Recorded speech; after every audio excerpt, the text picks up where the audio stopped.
Thank you for organizers for giving me the opportunity to talk about REDCap. I titled it From Paper to Platform because it's a great way to show researchers how you have something available here at Stellenbosch which you can use, and it has so much functionality, and it really will make life and research and logistics and everything so much easier for you. So I'm based, this is the BRMI building, that's at Tygerberg, that's where I'm based at the, as was mentioned, at the Division of Immunology. So what I hope to cover in this session is the following, so quite a lot, but we can start right from the start from beginning with the basics of what it is. And then we can continue to the benefits, why use it, how is it going to help you. We can look at how to start and how to register an account. And then I'll go through the basics of building your first project. We can look at how it supports surveys and survey functionality, look at a couple of advanced features for those who are more familiar with REDCap, and then I'll spend a bit of time on the resources, both here at Stellenbosch and outside, and then some questions.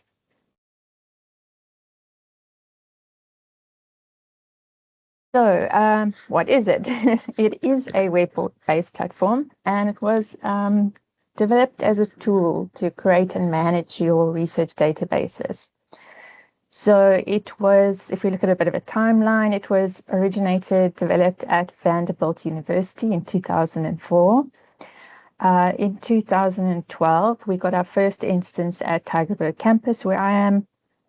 And I think it was 2014, I might be wrong, but a couple of years later, the second instance at the Desmond Tutu TB Center, also at Tygerberg. Then in 2018, the SU instance launched, and this is what I'm going to be talking about or referencing when I go onto the live site, and that is for all SU staff and students across the 5 campuses. So, as was mentioned today, REDCap is used globally in over 150 countries, over 8,000 institutions, and over 4 million users, which is really, really impressive. If we plot our SU instance active users over time, we see some really wonderful growth from just a handful in February when it was launched, 2018, to now with over 3,000. And if I had to plot a similar graph looking at the active projects, we'd see something looking pretty similar with over 4,000 active projects.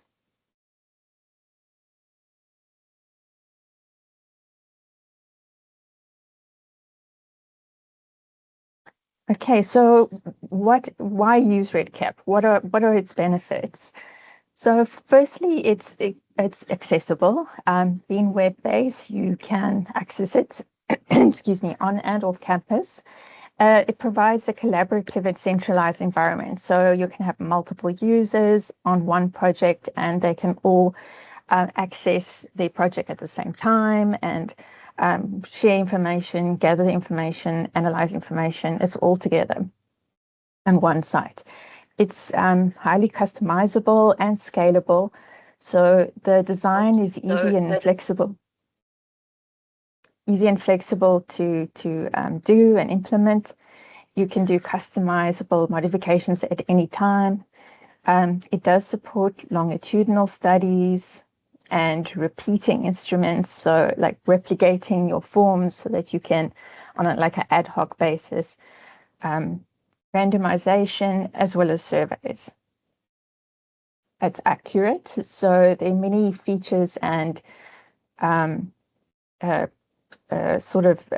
in place, so to speak, that help maintain consistent and accurate data entry, validation, data quality, that module that's there, those kind of things. And you can easily at a click of 2 buttons, export your data at any time to Excel, to MS Excel, and to common stats packages, which is great because it's your data. You want to look at it at any time during in your research, so you can export it, and it's in your hands. You don't have to rely on someone else to do that for you. It's secure, so we have user authentication and data logging. Data's tracked, history's checked. I'll show that in a bit. The data is securely stored and backed up, and it does support institutional ethics requirements. It's free. So for us as an academic institution, non-profit, it is free. It's not free for everyone, but it's free for us. And it does include, that does include support in the form of a small admin team. I'll speak about us later. We provide troubleshooting, and if needs be, we can do some one-on-one training with via Teams or in person. So how do I get an account? How do I start? Below is the URL for REDCap. If you had to click on that now, you would go straight to a landing page, and you would see there just a little reminder at the top that when you log in, you're using your Stellenbosch username and password. So that does mean that if your Stellenbosch password does expire, which it does only annually now, which is great, so you don't have to keep changing, but annually using your password management app, when that changes, then it syncs with REDCap. So obviously, once if you have done your annual change of your password, then REDCap's password will also change. And your username is just the first part of your signed email address. So the first time you log in, you will enter those credentials, and it will then it will open another window and ask for your full name, surname, and full address. It then lets you know that an account has been created, and for you to go check your email. So go check your email and verify that your email is correct, that you are who you say you are. And once you've done that, your account is created. You get a second green tick. You are registered. The last, sorry, the other part, I should say, of the login that happens on every login. So the green arrows are just the initial setup, so that won't be every time, but the maroon arrows are at each login, is two-step verification. So you can choose to send a one-time code. I think it's a 6-digit code, either to Google Authenticator or Microsoft Authenticator. That's downloadable on your mobile app or your tablet. On your mobile device or tablet, or you can send the code to your Sun email address. So click on one of those options, and then straight away go to the app or go to your email and pick up the code, because it does expire. And then you enter that and you are in. So on the home page, you'll see a number of tools at the top. So these are at the top of the page. And the first one to note is My Projects. So this would be the list of all the projects that you have access to. So how do you get access to a project? So the first step is registering an account. So once you've done that, then the next step is to contact your colleague, your supervisor, your data manager, whoever's been responsible for adding users. So they have user rights and they can add you. And once you've been added, it will fall into your list of projects. If you want to start a project from scratch and you're responsible for designing it, so you are going to be the one doing the building, then click on plus new project, and then you're starting with a brand new project. So clicking on that will take you to a window where you can put the title of your project, which you can modify later. You just also enter the purpose, if it's for research or for practice or for fun or for basic research, and you choose a blank template, which so that you can start building.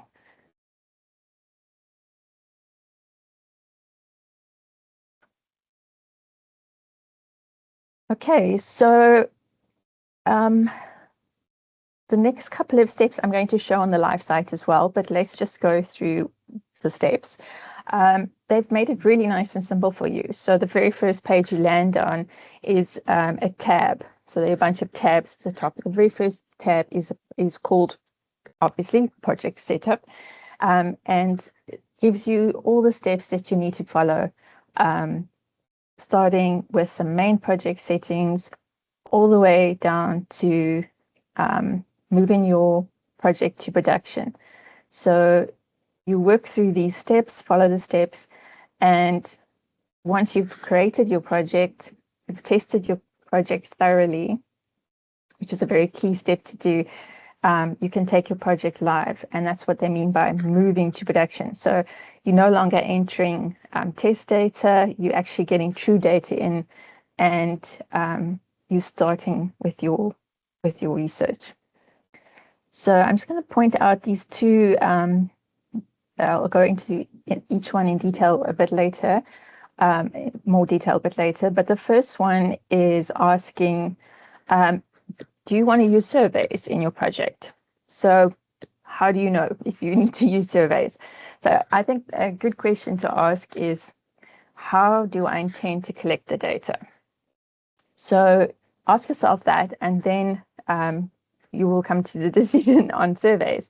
So if it's going to be interview style, so yourself or a colleague or a nurse or the doctor or whoever is going to be in front of a volunteer, a patient, a participant, and they're going to ask them the various questions in your questionnaire, and then directly enter the information into their laptop, into the live site, or onto their mobile phone or tablet, then that is a project. So then you are building a project, and it's known as interview style.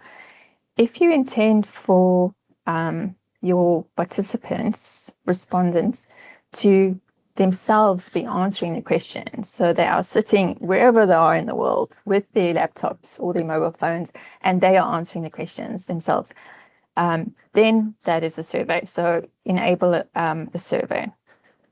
The second important setting to consider is answered basically by asking yourself the question, do I need to follow these individuals or groups over an extended period of time to observe changes? And if the answer is yes to that, then you need to use longitudinal data collection. So let's just...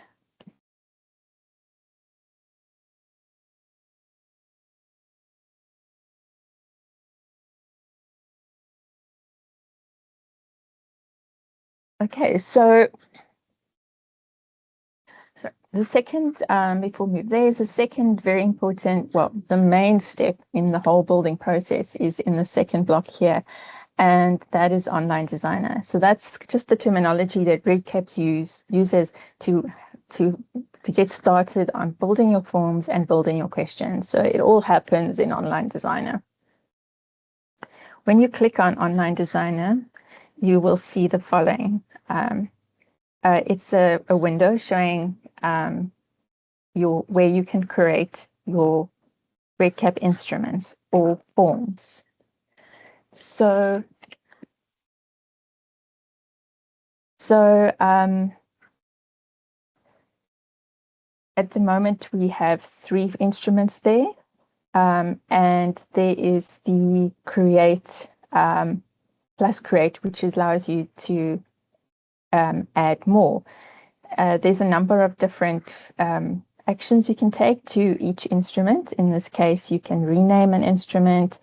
It's under choose actions. You can copy the instrument, delete or download as a zip. So each of these are an instrument. If you had to hover, I'll show you on the live side, to the left, you'll see an up and down blue arrow appear, and that allows you to move the order of your forms. This column just shows an indication of how many questions or fields are in each of those. And the PDF column allows you to download each instrument as a PDF, or if you move up, there is also the button to download all the instruments together. So this is individually, and that's together. So each of those instruments are hyperlinked. So by clicking on the instrument, you move into it. And the key, the toolbars or the buttons you need to look at here to start adding your questions are the add field. So by clicking on add field, we get to a window with a drop down. So if you have a look at the list, it's basically indicating these are your options for the type of questions you can answer. So I would recommend, when thinking about your or documenting the questions you would like to ask in your research project, think about this already ahead of time. Think about what would be the appropriate and best type of field that you're going to use. So some of them are pretty self-explanatory. You kind of, well, I'm going to be asking a date. So that would be a text box, a free text box. Or I want them to just simply answer something yes or no. Okay, well, that's simple. That's a yes, no question. So think about that ahead of time, and that will help you when you come to actually designing. It will move things along a lot quicker, and it will help with the process. So if I had clicked on the checkbox type, which is the type of field that allows you to, for the entry of more than one answer, you would see your field build window. So the field label is the first thing that you need to enter, and that is simply the question. That's the thing that's going to be on the front end in the database, or the thing that the participant sees on a survey. It's the question. Except for all types of fields except text, you do need answers to your questions. So below that, where it says choices, that's just simply your answers. What answers are you going to give them? What choices are you going to give them? So we list them one below each other, and we put in a rule code with a comma. To the then on the right-hand side, we have a variable name. So this is a prerequisite. You have to enter a variable name, otherwise it won't let you save. And what it is just a unique short name. So it's like a summary of your long question. It's 26 character limited. It's got no special characters, but you can separate your words with underscores, and you can use letters and numbers as well. So I'm not going to require this, but if you did click yes to required, it would prompt the data entry person or the participant responding to not skip over that question, to remind them that this is a key question and they need to fill it in. And then it's not an identifier, but you could make a field an identifier. And all that does is it flags this question as being something potentially containing unique identifying information. And that plays an important role when you're ready to export your data out, because you can choose to take away these identifier fields on the export.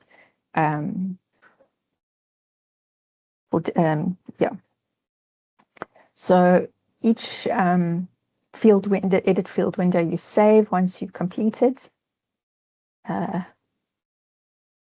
And you can go back, I'll show you in a moment, to edit at any time.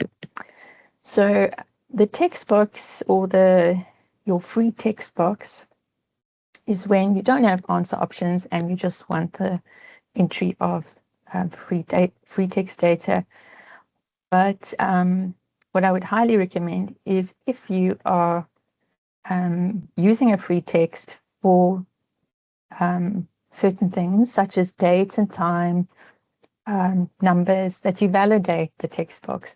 And this helps greatly to keep your data consistent throughout a whole project, reduce data entry errors, things like that. Because if you are asking a date and then validating with a specific format, such as I have there, day, month, year, then everyone is going to be forced to use day, month, year in a project, and you have standardization and less data cleaning after the fact, where if you didn't do that, you would have someone having to move the day and the month and the year where it was entered differently. So it's a very nice thing to have, is validate where you need it, where it's necessary. Okay, so the other type of field that you saw in the option in the buttons to choose to create questions was a matrix of fields. So I'll just briefly go into what is a matrix. So essentially, it's when you have the same response scale for multiple questions. So we often refer to this as Likert rating scales, and see them often in surveys where you're asking people, measuring their satisfaction, measuring their attitudes, their perception. So here's just a simple example. We have 3 questions, but 2 responses. And that is what a matrix field type in REDCap is. So why would you use a matrix, or when? So it certainly saves page space and reduces your form length, because you've got it nicely all together like that. Whereas if you had to individually create separate fields for each of those, it lengthened things out. In surveys, it would reduce, do the same thing, reduce your scrolling and make questions easier to scan, and then which does improve respondent experience. So when would I not use a matrix? I think just limitations of the space that you provided, I suppose, and that's just when you have 5 or more answer options. And then I think it has the opposite desired effect. In other words, you'll get not such a great respondent experience, because they'll be struggling to read a matrix, and also they might get some data, they might check the wrong box, a box that they didn't intend to, because everything's kind of squashed together. But otherwise, they work really great. So before we go on to the live site, excuse me, I just want to quickly, briefly speak about what REDCap refers to as the record ID, and that is the key player in everything. Why that is because it's the unique identifier that will link all your data for a single participant or patient or volunteer across an entire project. So what that means is if you have multiple forms, like in that other example I've showed you, and in the example I'll create in a moment, that data is linked across all the multiple forms.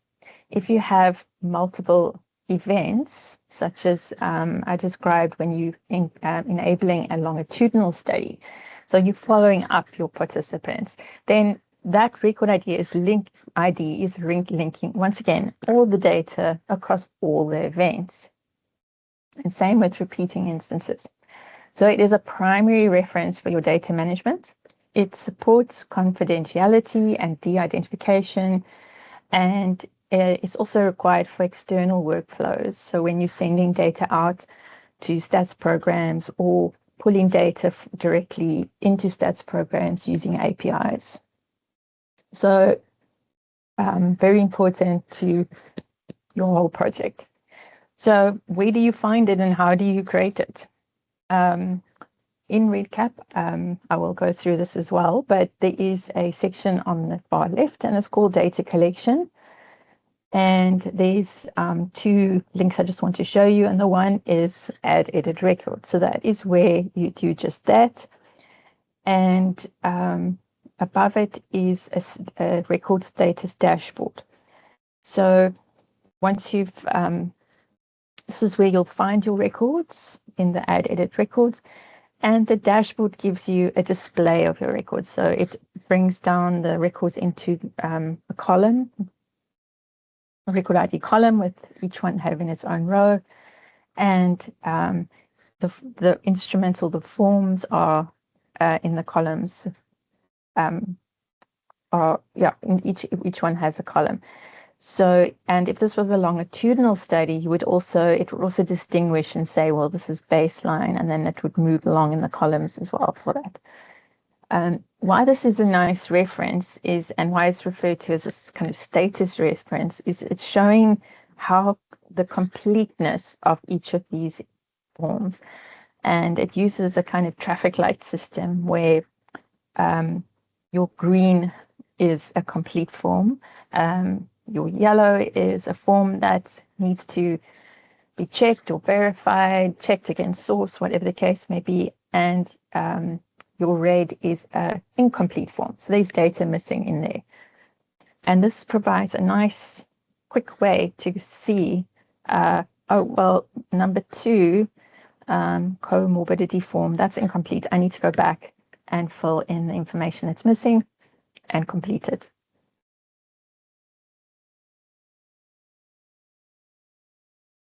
So I'm just going to take a moment to break away from the presentation and go into the live site. So I can just show you the build and some of the other applications. It's easier just to show you where they are so you can find them rather than list them. So here's the the landing page of REDCap. You can see it's the Sun instance, and that's how you know you're at the right place. Your username goes in there. Your Sun password goes in there. And here is the step, as I'm already registered, so I just get two windows, the credentials and then the 2-step. So I'm going to send my code to Google Authenticator, pick that up off my phone.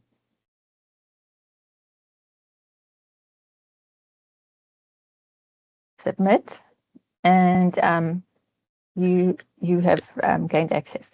So these are the links that I mentioned. I'll refer back to these two, but I'm just going to look at these two. I'm just going to look at these two for now, the My Projects, the list of projects. You will have access to. The table over there will show you them, and the one you use to create a blank project.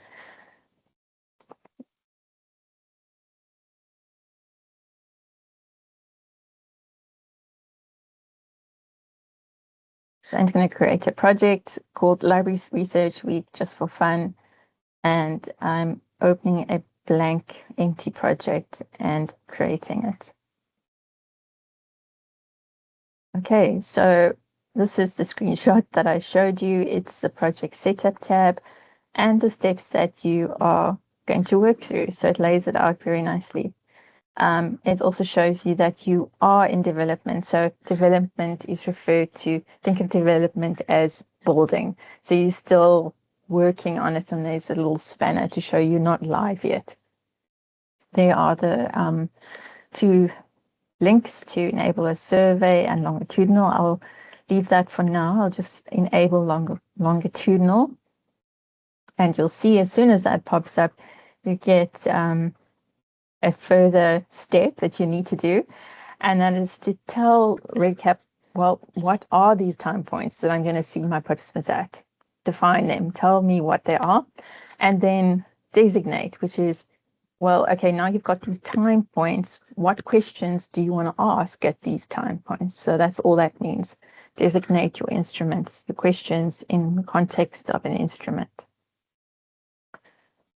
There is the star of the show, the online designer. So if you click on that, we come to the window I also had a screenshot of.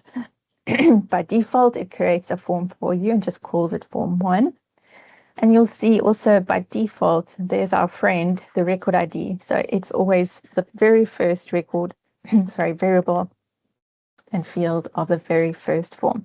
So leave that record alone as it should not be deleted or edited. You need that absolutely. It's key for the whole project. So there's your actions to the right. I'll leave it as form 1, but I'll create another one. I want 2 instruments. So plus create, add the instrument. Excuse me.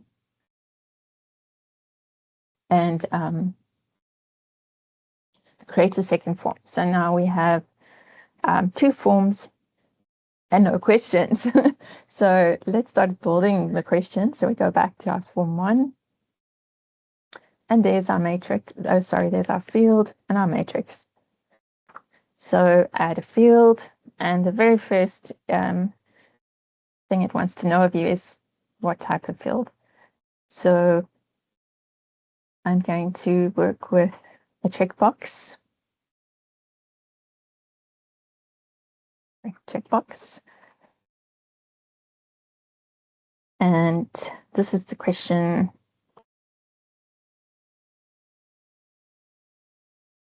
that I'm going to ask.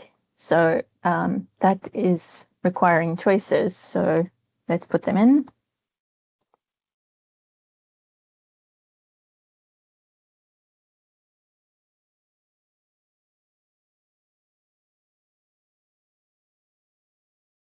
Okay, so they have 4 options.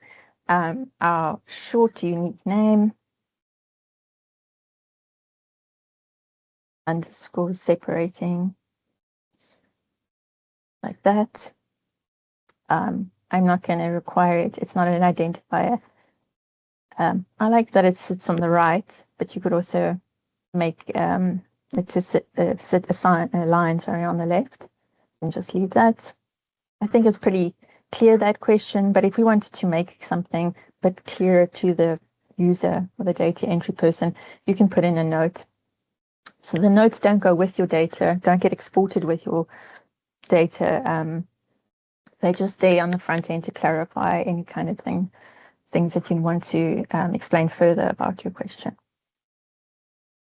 And save. So we've created our first field in our first form. So I want to test this now. I want to see what it looks like as a database form. So the best way to do that is create a dummy record. So the data collection, as I showed on the slide about the record ID, is over there. You'll see it's a drop down, but there are no records, so you'll just get a blank. So I'm going to create a record, add a record. And this is set for auto numbering. So it's just going to give a sequential number. This is by default the option for surveys. You will just get a sequential number for each participant. But you can also turn this off and make it a manual record ID. So you can enter your own customizable record ID that has underscores and characters and brackets and whatever the case may be. So just for simplicity, we're going to use the auto numbering. It takes us into that record's little home page, which shows all the instruments that are available. The radio buttons are hyperlinked, so just click in there. And there is what, this is what it looks like when if you had to take this live now, this is what your first form and first question would look like. It's a checkbox, which allows you to answer more than one option. So it's going to allow me to do that.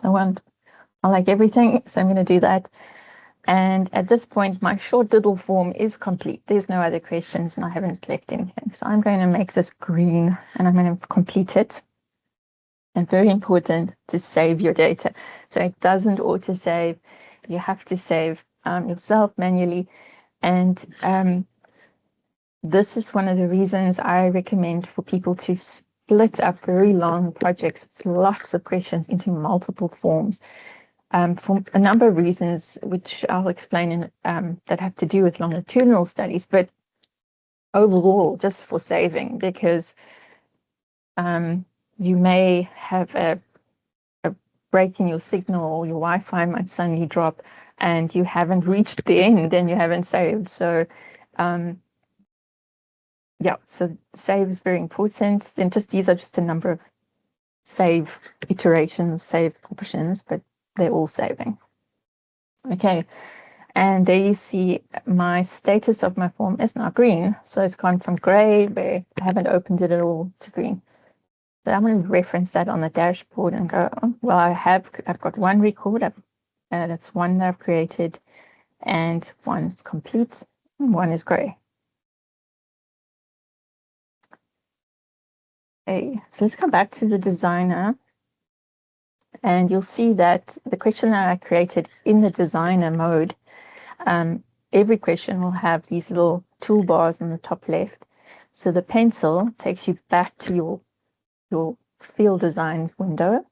So if you want to change anything there. The little double pages copies the fields. So nice and simple if you want an exact copy, which as you can see, exactly the same label, exactly the same choices, but to note the variable has changed because that has to be unique. So it just adds an underscore to make sure that it is unique, so that it's not the same as that one, but it's copied everything else. The blue arrows is moving the field around, so it gives you a list of where it is and where you want to move it. So you just select where you want to move it to. You can even move it into another form. And bin it. You don't want it anymore, you can delete it. So I'm going to just add one more question here.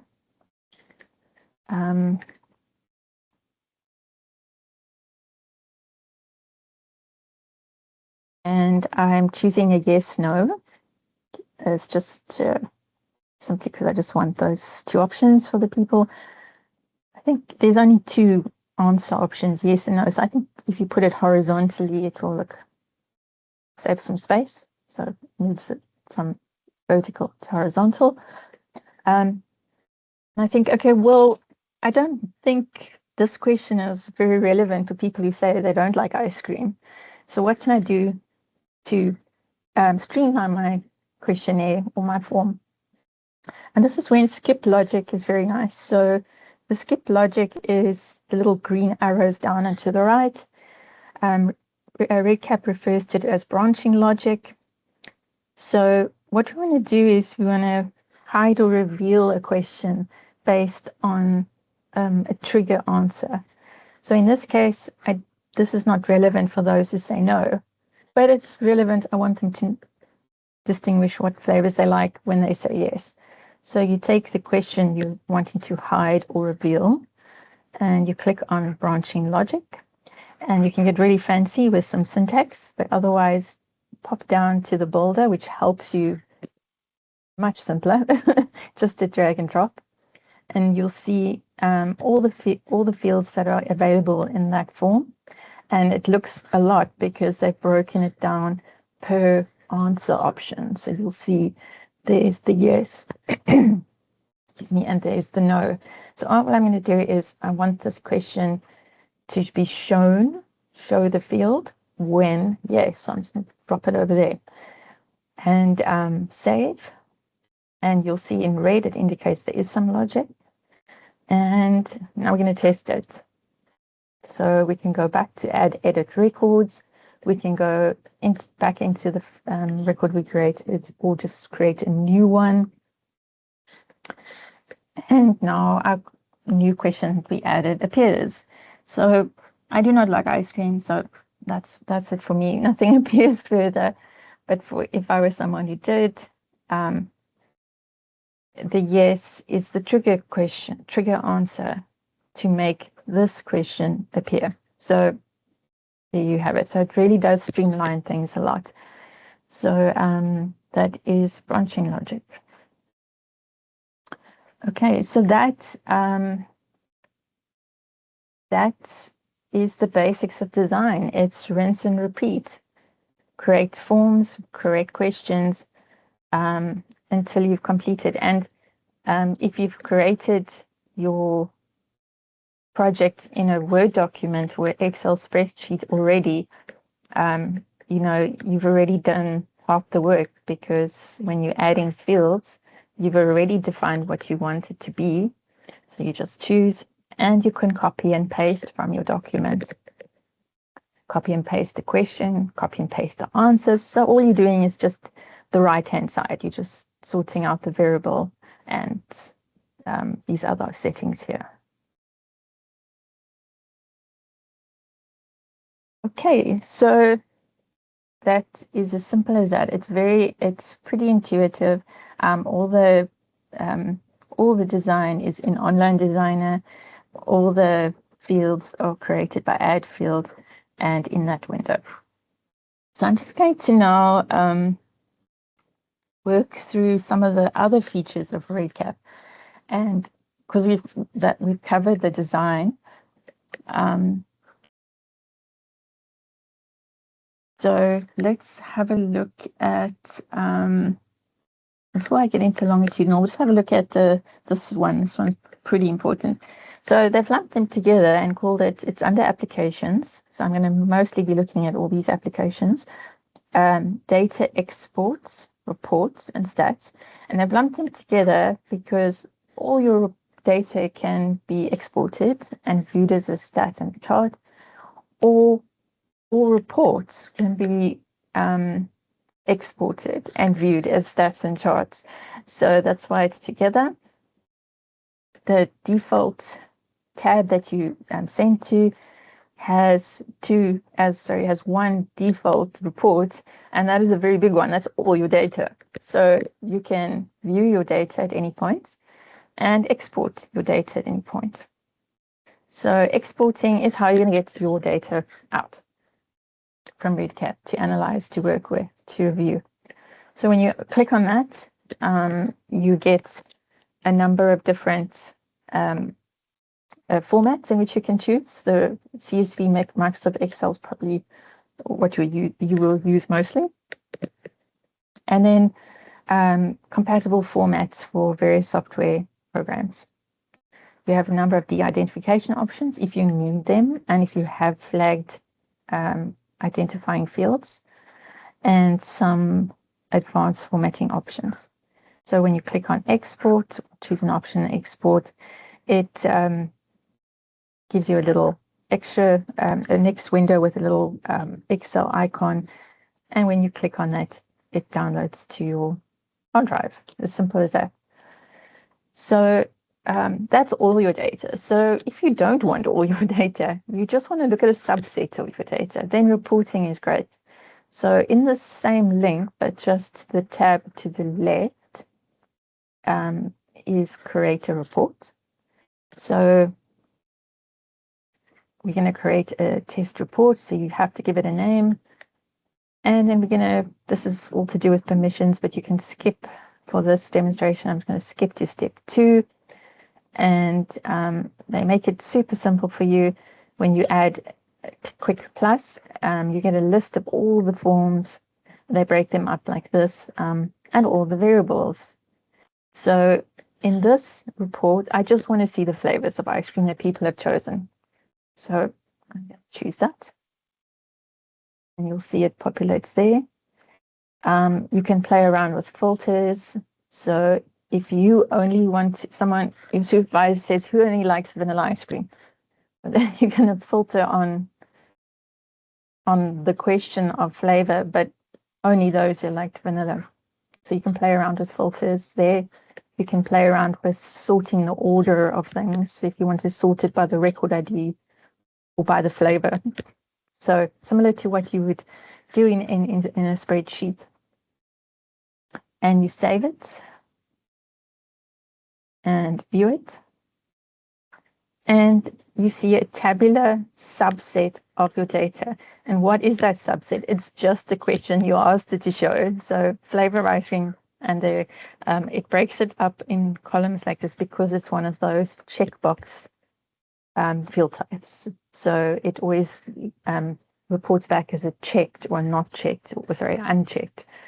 And in this case, I checked all the flavors, and that's why you get the coding checked. Relevant always to your record ID. So that has to be there. the stats and charts. So every report has the stats and charts.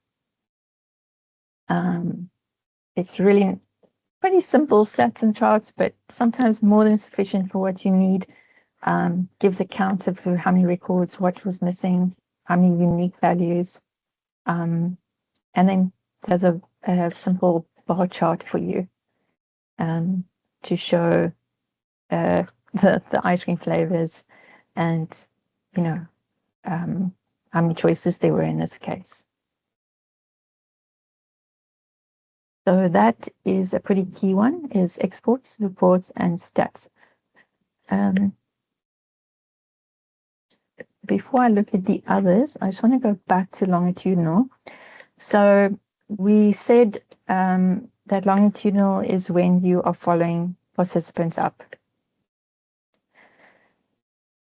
So in order to do that, you need to tell REDCap, well, these I have multiple events, but I'm not sure, they're not defined. I'm not sure where they are in time.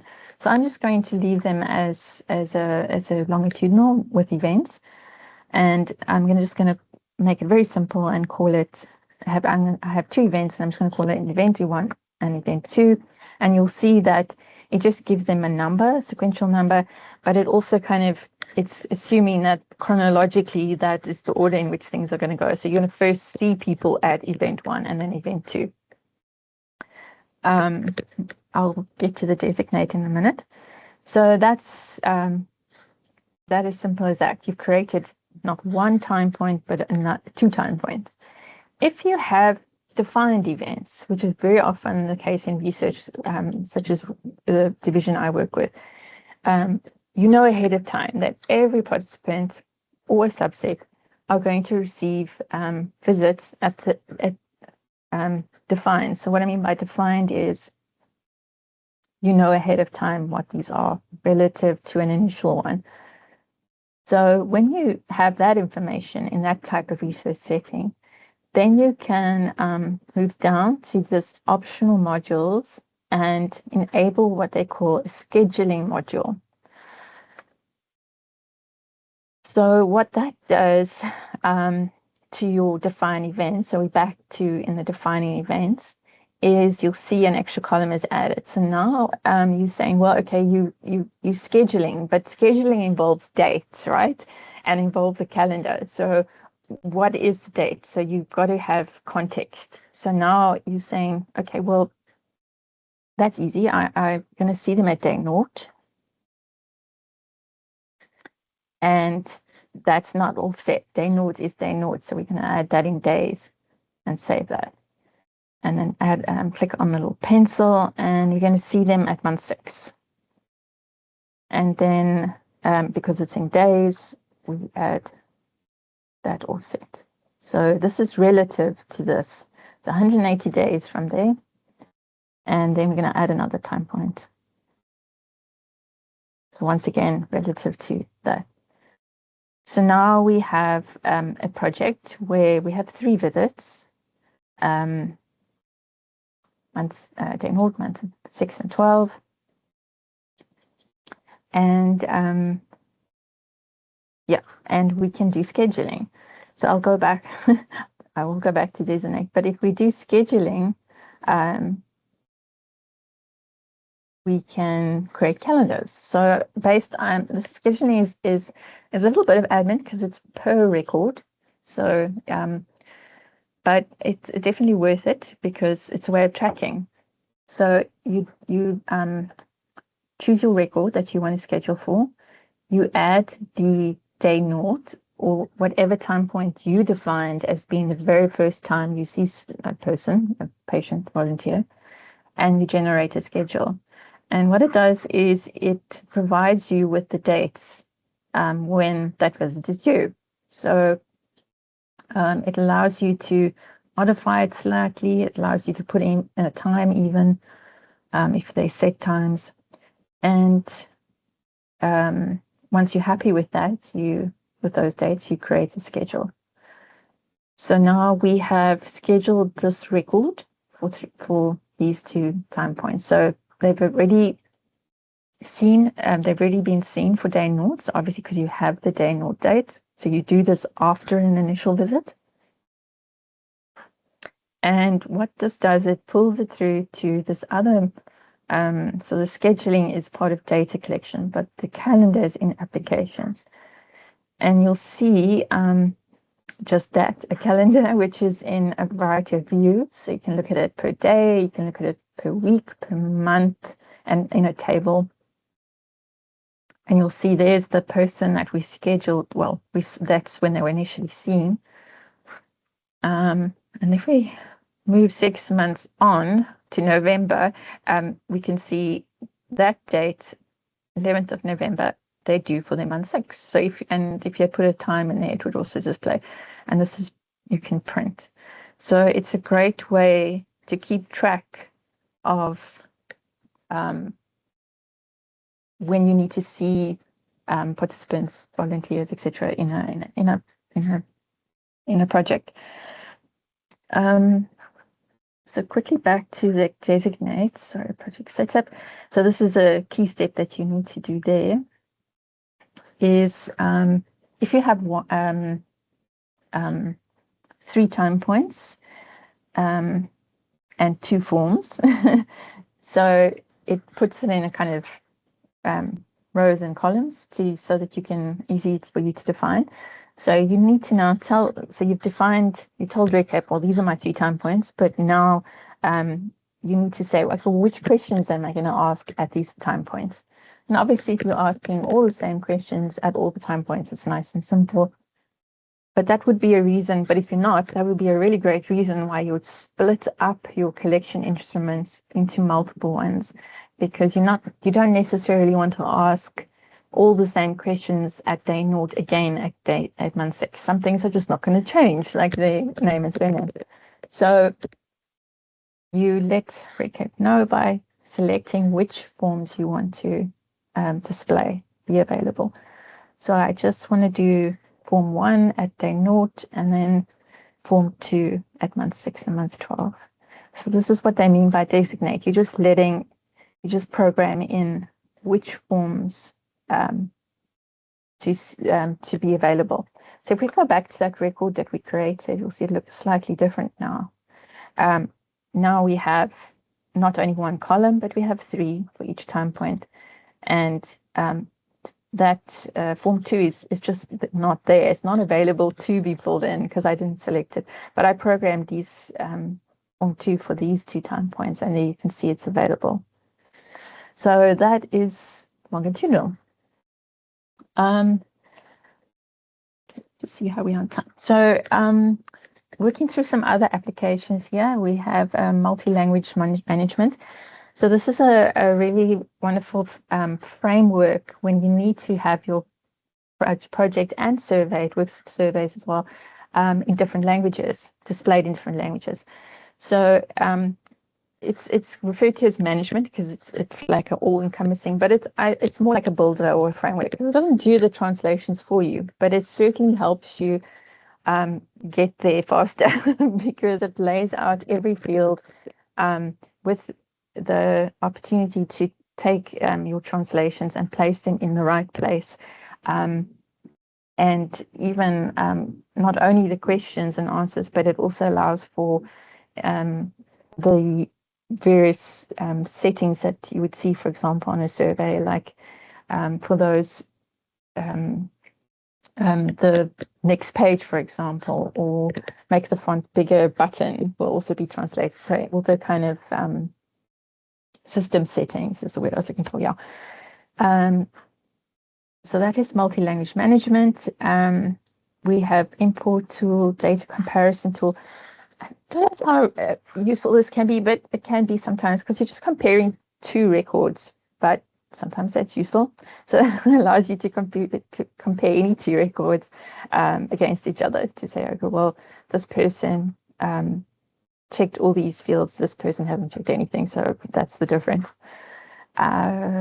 Logging, so this is great for your data managers. It is a log of everything that's done ever on the project, and that means it dates, it tracks it, it's a history, it's dates, it's time. who did it, the minute something is changed in design, the minute a record is created, the minute a record is deleted. So really great for auditing purposes, keeping track of things, and it keeps it from all time to current day, and you can download. So this is on a project level. On a field level, we also have tracking, again, great for auditing purposes, and that is the little H. So it's very faint, but there's a little H there, a little bubble. And you'll see when you click on that, it keeps the history of every field's entry. So once again, tracking, date and time, who did it, and what, if there's only one entry, it indicates what it is. If I had to change that, save it, let's go back in, check the history, it will have recorded that change. So the date, the time, who did it, and the change. So it's, as I say, great for keeping track, making sure your data, there's no accidental edits to data, or if there is the edits, why it happened, and when it happened. So that's really, really helpful. The field comment log. So the other little bubble next to every field, so we're talking about on a field level, is a little speech bubble, and that allows you to add comments to your field. So if there's just things that you need to add in free text, as often it is, it will be recorded on per record, but per field. And all the comments are saved in a log, a CSV log, which can be exported. So I wouldn't, they can be very useful, but once again, the comment logs is a separate log that's from your data. So you'll be kind of cross-referencing your data. If you're going to putting really key information in comments, I don't think that's wise, because you'll be needing to cross-reference your comments, which are not necessarily ideal. But comments are often needed, and they're very useful, and you can export them. File repository. So this is again, we're going looking at it on a project level. So this is just a nice system where of organizing any kind of files and storing them. So if you have data SOP, standard operating procedures, manuals, certain things that you want notes uploaded. But just to emphasize, so not on a user basis, not on a record user level, not on a record level, but on a project level. So everyone who has access to the project can use and can read it. And that's often just the thing you need when, for example, for standing operating procedures, you need everyone to read it so they can access it here and download it. User rights, another very key, not necessary for everyone, but certain people have user rights. And this is where you add people to a project. So if you have user rights, you can add people and see people on a project, and this is where you do it. So it opens a window to the right where it says, well, add the user.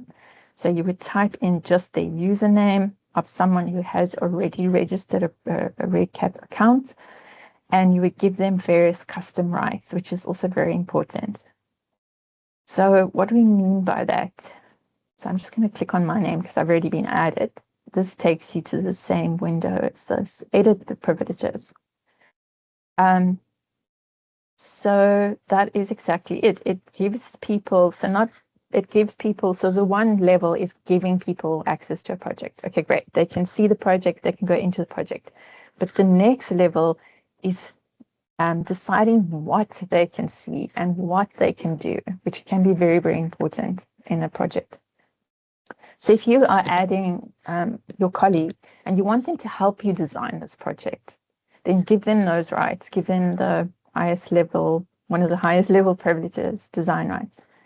If you want someone else to, let's reverse it. If you're the only one who can add users to a project and you don't want anyone else to add users, you want to restrict that because you just want to restrict it, then leave off user rights to everyone else except you, and so on and so forth. So you can work through the various features and mostly those things that we're referring to in applications, and turn them on and off.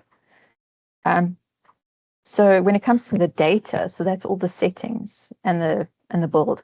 When it comes to the data, that's on the right. Here you also have various levels for users. So do you want someone to be added to the project, but you don't want them to start editing any data? They can't add data. You just want them to read the project data. So then you would change their privileges on a form level to read only. So you want them to read this form, but they can edit and add data in this one. So you leave it like that. And so you work on a form level for the privileges. Similarly with data export, you want this person to be able to not access the data in Excel at all, no access. So you change it to that. Or you want them to be able to see all the data and send it all out. Or they can, but first remove all the identifiers, take away the names, the surnames, ID numbers, all the rest. So this is very, very key to how you handle the data once it's collected, and who can see and who can read and who can access. Okay, and the users just populate, they go one below each other in a table, and you'll see kind of just on a tick basis, you'll see all that you had played around with there appears as a tick or a cross. Okay, so wait for time. Okay, so let's quickly go through. I'm going to leave that for now. REDCap app. So the offline data collection. Let's go back to some of the other features. So the code book and data dictionary, also two key ones. The data, the code book is up here under home design. It's a quick reference of all the fields that you've created, all the forms, all the answer options. And very often you need to copy a variable in square brackets like this, and it is there for you to see and there for you to double click on and copy. So it's a nice reference. You can print it. It's not downloadable, but it's more as a lookup and as somewhere where you can link to the design. The data dictionary, on the other hand, so that's codebook. Data dictionary is more comprehensive and is a CSV file. So this is downloadable and uploadable, but you'll find in a REDCap data dictionary way more information than in the code book. And also, if you are applying to, if you need to apply to ethics, they will request as part of your application to attach the dictionary. So if you've created your database first, then it's super simple. You just download the dictionary and you have a CSV that you can attach as a part of your application.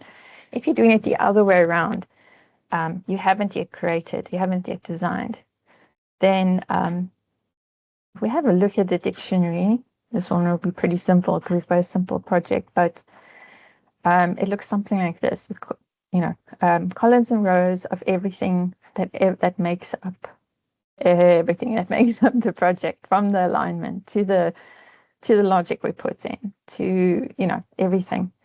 So ethics is not so much interested in your design. They just want to see that. They want to see, what are you asking in your project or in your survey?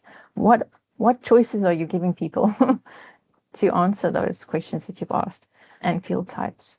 So you can create a simplified version of a REDCap data dictionary, and that can constitute your dictionary if you haven't yet created a project. So you're doing it in reverse. You're going to do it, wait for ethics to approve, and then do your project.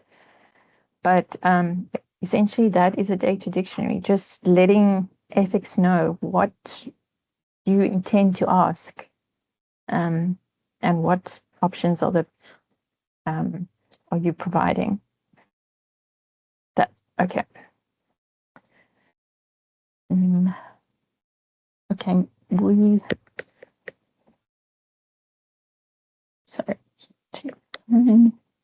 Okay, so I just have want to leave time for questions. I'm going to move on to quickly onto surveys.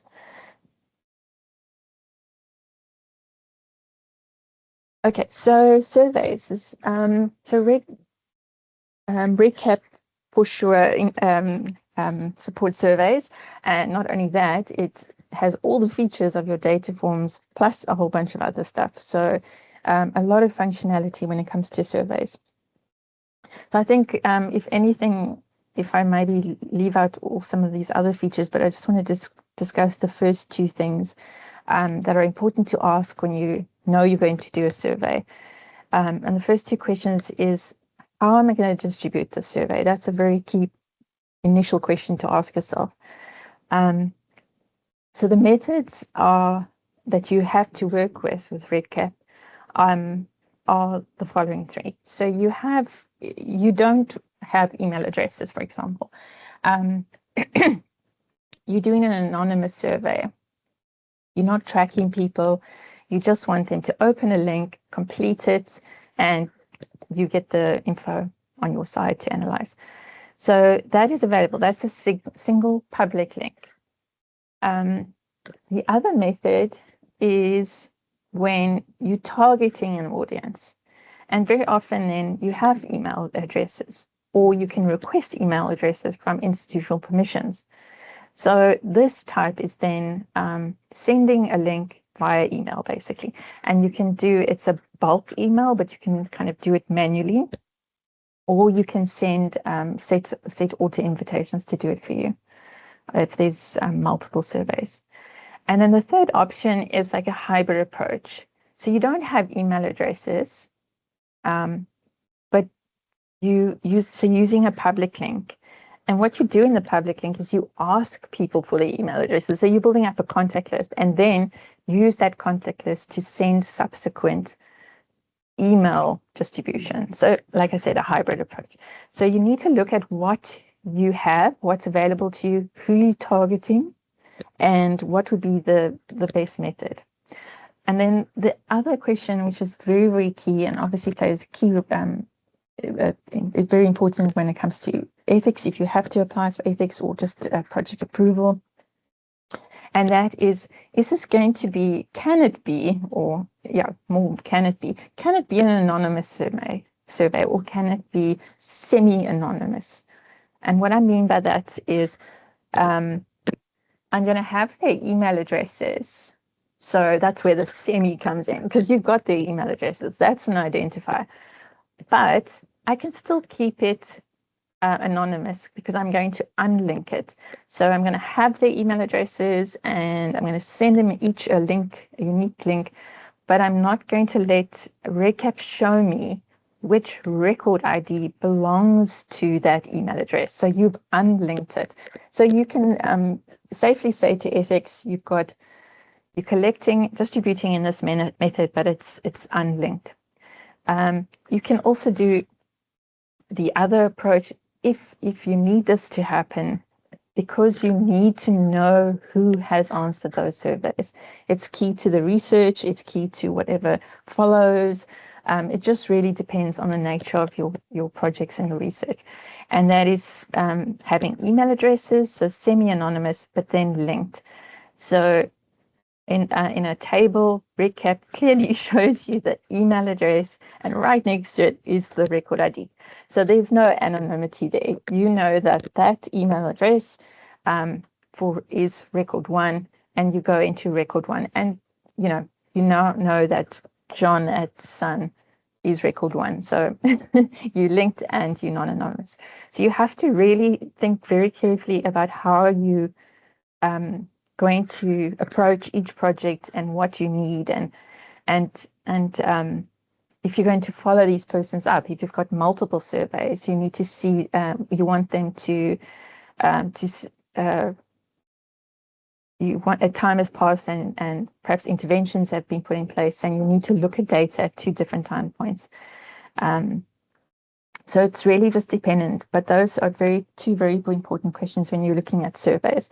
So obviously when you have email distribution, you have a number of over single public link, you have a number of different things that are that you don't have when you have a public link, and that's being able to track responses, see when it's see that it was sent. It'll even show you if there was an error, if the email bounced back. You can customize the text that they receive, the participants receive, with a unique link. You can put a whole in the body of the email, you can tell them about the project and how long it will take to finish, all of that kind of thing. You can send them reminders. You can schedule when you want to send it down to a date and time. So obviously with a public link, as soon as the public link is out there, as soon as it's on social media, as soon as it's on a pamphlet, whatever, you have no control of who's clicking on it and when they click on it. But if you schedule, you're sending out at an exact time and date. So these are all things to think about. And you can also put things like time limits. So you're saying to the participants, well, you've only got 5 days from when you received it, and then the link will break. So you need to complete it within 5 days, that kind of thing. A number of different features with surveys, including save and return options, text-to-speech functionality, the language display, changing that I mentioned earlier, the multi-language management. And then if you have a complicated survey where you've got multiple surveys and you want certain people to complete one set of questions and another set of people to complete another with some commonality in the beginning, you can use queues, survey queues, to line up based on logic. And that's all available under the survey features. So how do you design surveys? The exact same way you design a project. All you do is you enable the surveys as a project. And when it comes to design, you can do this after it or before. Well, obviously after you've created, but before you've filled in your fields, you enable each instrument that you want to use as a survey to be included as a link as a survey. Over there, enable. So we have two forms and I want them both to be parts of a survey. And you see, as soon as you do that, you get a bunch of new options in this table. You get that queue that I was referring to. You get automated invitations, which allows you to automatically send out multiple surveys based on a timeline or logic. And you get settings, which where all the customization specific to surveys and not to projects fall in. So this is where you can add a nice instruction for them, let them know what the project is about and who to contact if they have questions, that you have permission to do this project, all the details. A lot of formatting options. There's the text-to-speech, the access and time limits, a redirect to another URL if you want to send them off to another website after they finished, and completion text saying, completion text that's also completely customizable, saying thank you for taking it, etc., etc. So each of these are considered the instrument. Then each one is considered as a separate survey, and that's why it has its own settings. But you can send them under one link, under one project. Okay. So I'm just going to run through a few advanced features for those who are more familiar with REDCap. So I quite like these. I consider them advanced, but maybe they're not. But they're not labeled as such. They appear in Online Designer, kind of top right. They have very nice little links to show you how to use each of these. But I'm just going to focus on a couple. And the one is field embedding. And this is a nice way to customize your surveys and collection instruments to make them look exactly how you want them to. So if we have a look at two very common, simple fields, asking a last name and a first name. In REDCap, it's going to be one below each other in a form or survey. That's just how it is. If you wanted to take last name and keep it on the left, but move first name onto your form to the right, in this manner, make it look more like a form that you would see on a website or a paper form, then you use field embedding. And similarly, you can use field embedding to create tables. So as you saw with the different field types, a table isn't one of the options that you can create in REDCap, but you can create tables using field embedding. And so rows and columns with the text fields. And this is the process for this is listed here. We're running out of time, but basically you create the fields first. You then add a descriptive text field. You use rich text editor. And one of the features of rich text editor, one of the links is a table. So you insert a table. And then the variables that you created, you put them into the table in curly brackets. And what that does, it embeds the existing field into the table or into the place where you want it on the form. So if you follow those steps, you will be able to embed. Pretty simple.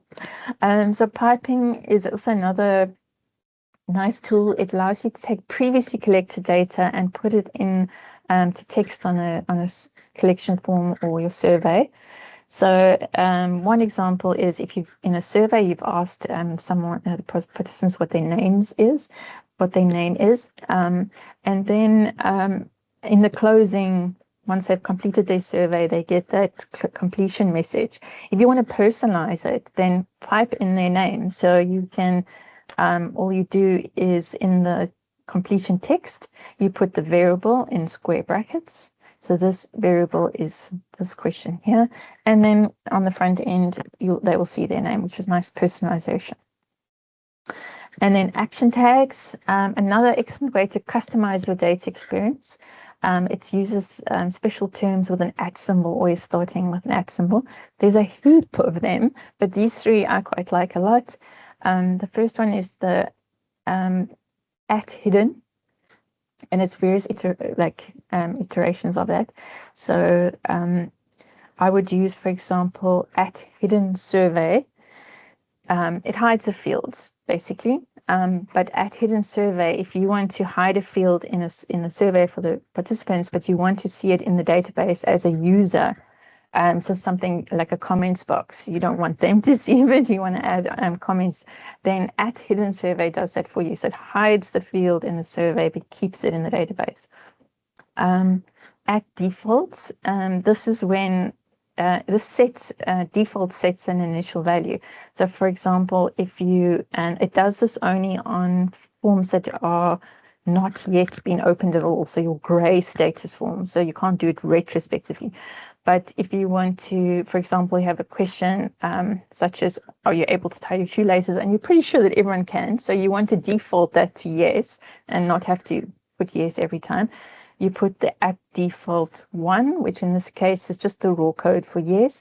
And on the front end, as soon as you open an unopened form, it will populate and for you. So I wouldn't have to click on yes, it will do it for you. And that's the @default.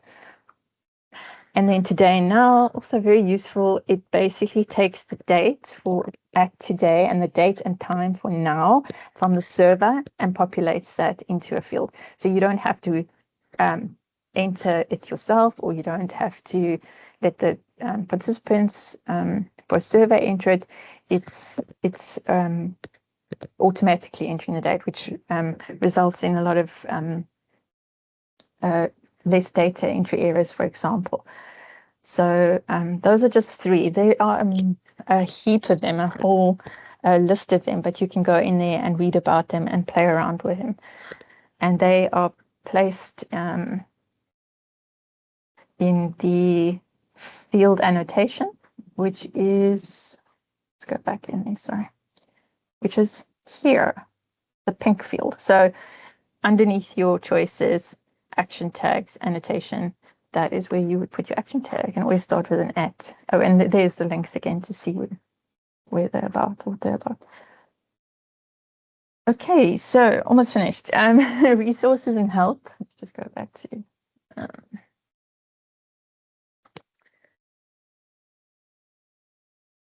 okay, so at Stellenbosch, there are two main ways of getting some help.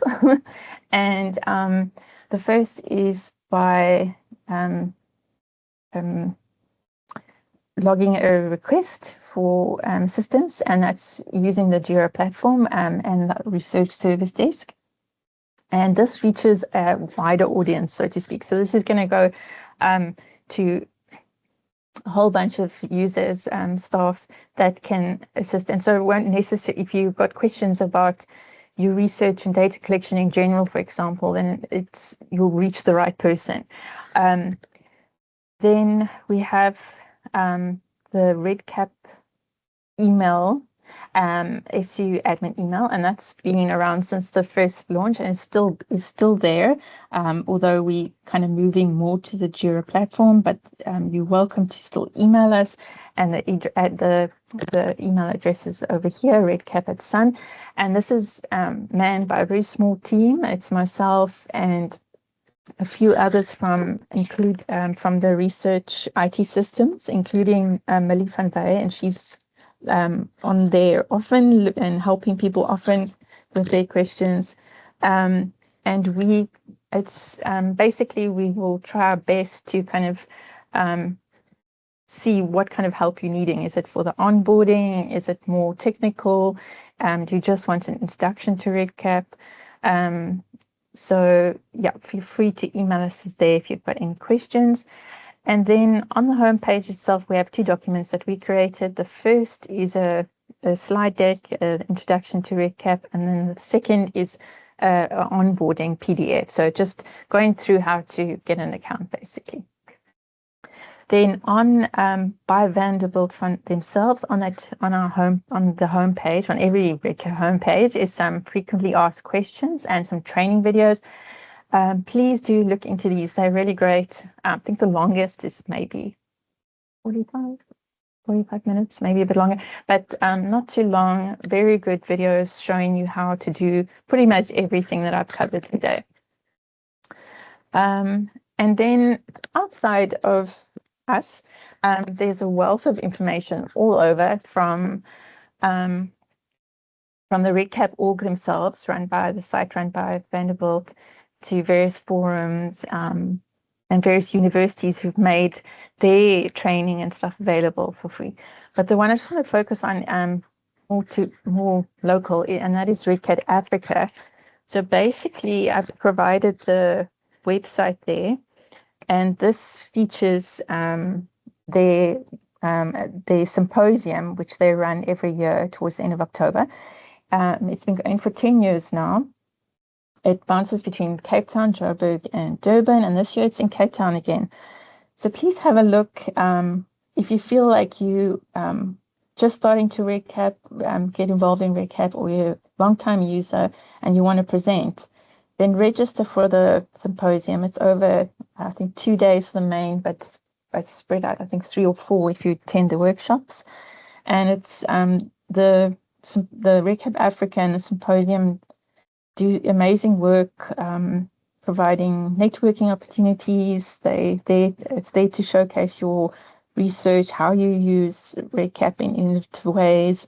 So basically strengthening use of REDCap across Africa.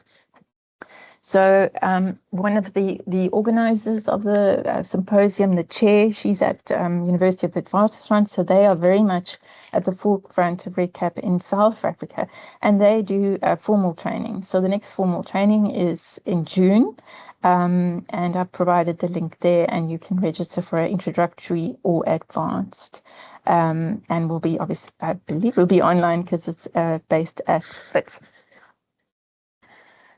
Okay, so thank you so much, everyone, for your attention. I know it was quite a long session and a lot of information, but if there are any questions, please feel free to to ask or to reach out to myself and the others at the inbox or on Jira.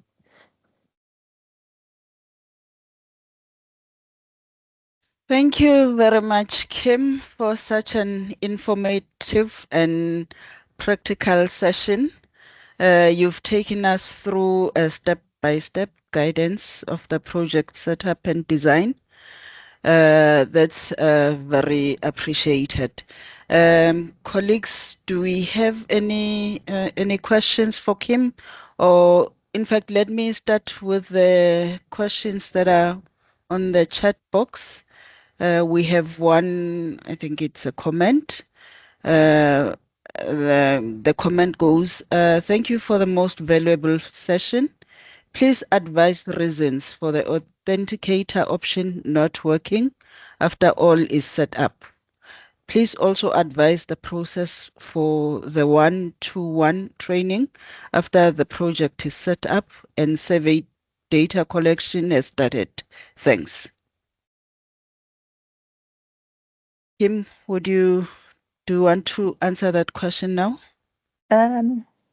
Yes, so I think, I mean, there's probably a variety of reasons why it couldn't be. So we'd have to perhaps have a one-on-one with regarding the authenticator even before the training. But it could be to do with your device, the date times of the device differing from your laptop, for example. And because it's the code is on a 1 minute timeout, it might have something to do with that. But that's just, I mean, that's sometimes the case. It could be a variety of things. So we can set up a meeting, or you can email us and let us know why that's what's happening and what you're kind of seeing on your side. And then same with the one-on-one. You're more than welcome to email the admin.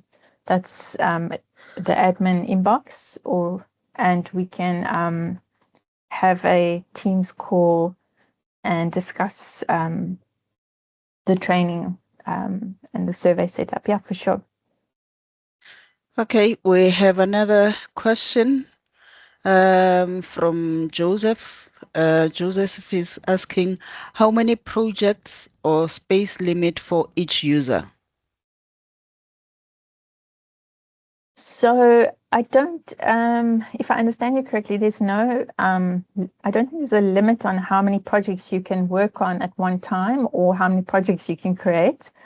There we have some, what I call them super users, at some departments, some divisions who are have their name linked to up to 42 projects. In terms of space, if you're uploading files to REDCap, you're obviously going to be, because it's on the servers at Stellenbosch, is going to be whatever you upload sitting on that server. So I think there's a limit to file space, but in terms of data, how much data you can collect, I don't believe there's any limit, and certainly not a limit how many projects you can work on and how many projects you can create. Okay, thank you for that. There is another question, and I think you've already touched on this. The question from Fiona is, do you have a link to a guide for using REDCap?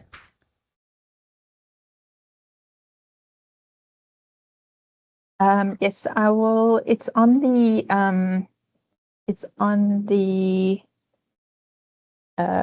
homepage. I'm sorry, I'm just opening it again and seeing if I can send it to you right in the chat. That will make it easier. And let's see if I can do this. Yeah, it's on the homepage.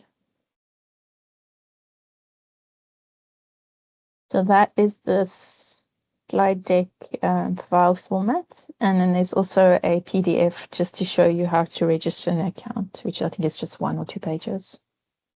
Okay.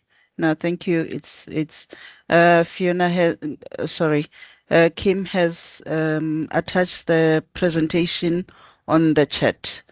Do we have any other questions? Joseph, go ahead and ask your question.